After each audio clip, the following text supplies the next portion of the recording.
আব্বারে বলে কেটা কইছে শয়তান যদি পুতলে বইরে বিদেশে না সারন যা তে শয়তান মন তো মানুষ হয়ে জাগা আর তোমার পুত তো মানুষ হই কালি একটু সিধা হরবা দেও বিদেশ পাড়ায় দেখবে যে বর্ষর লান সিধা হয়ে আইছে তে আব্বা এই কথা অন্য বাইতাইছে বাইতাই আমার কইতাছে তোর বিদেশের বাহুরে তুই আইছি তুই বিদেশ যাবি আমি কই আব্বা আমি বিদেশ যাইতাম কেরে বিদেশ আমি যাইতাম না কই হ্যাঁ তুমি বিদেশ যাইতা না তুমি ফুট সিধা হইতা না সিধা হইবা কি করে বর্ষর লান সিধা হইবা ওইতে বিদেশ যাবে নাইলে আমার বাইতে বাইরিবি অন ফোর্সিনি বিপদে কইন তে ওই তো স্যার কাজ যা কীর্তনের কত ঝরণ যা শেষ পর্যন্ত নিয়ত করলাম যে বিদেশ আয়াম তে বিদেশ এবার আগে আরেকটা নিয়ত করে তুই আইছি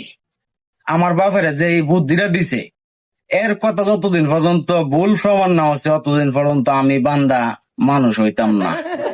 তে বিদেশ আইছি আজকে 6 মাস অহনুনি আমার বাপে মানুষের দ্বারা ফোন দেখ আমার ফুট তো দেশে থাকতেই ভালো আছেন অহন বিদেশ গে তো ত্যাগ তো আরো বেশি শুরু হচ্ছে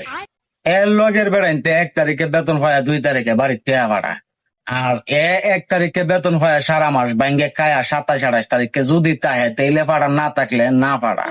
আচ্ছা হইলো ফুতে টেয়া পাড়াইলে পাড়াক না পাড়াইলে না পাড়াক এত ভালো মতে চলতো অহনে কয়দিন ধরে নানিরে ফোন দিতে একটা শুরু হচ্ছে কিস্তি তুললে টেয়া পাড়াই তো বাইতাই করবো কৌশে মানুষের দেশের থেকে কিস্তি তুললে ঋণ হয়ে যা বিদেশ আর এ বিদেশ বইয়ে ঋণ হরে দেশ হয় ভালো লাগে এর এই ত্যাগটার আমি কোনো বেলে সহ্য হতাম পারতাছি না আমি কই আব্বা আপনি পারবেন আপনি আরো পারবেন যতদিন পর্যন্ত এই লোকের সাথে আপনার কাজ জানা লাগাইছে এই কথা লইয়া অদিন পর্যন্ত আপনার সহ্য হরণ লাগবো অগলে তো শুরু অগলে তো 6 মাস বিদেশ বইয়া বেজে কইরা হরি এটা তো অনশিওরই নাই আর এই খবর পাইলে আপনি কি করবেন এই পথ দেবেন এই চিন্তা করেন